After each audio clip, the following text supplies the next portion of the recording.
Yung cost and benefits po ng Pogo. Napaka-importante po para sa akin yung peace and order. Kung may patayan naman, apektado tayo sa peace and order, wag na lang. Pag-aralan po ng mabuti ito.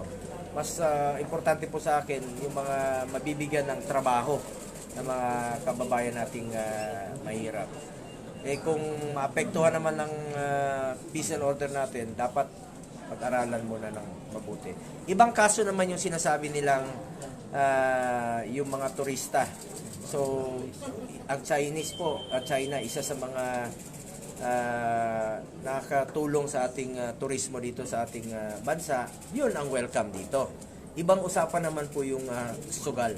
Kung mga turista naman na gustong mamasyal dito, walang problema po doon, nakakatulong sa ating turismo at saka sa ating ekonomiya. Pero kung itong sugal naman po at hindi naman po ang Pilipino ang makikinabang, pag-aralan po natin ng mabuti. Sangayon po ako doon sa sinabi ni Senator Win Gatchalian at SP Mig Zubiri na palakasin na lang po natin ang ating BPO industry.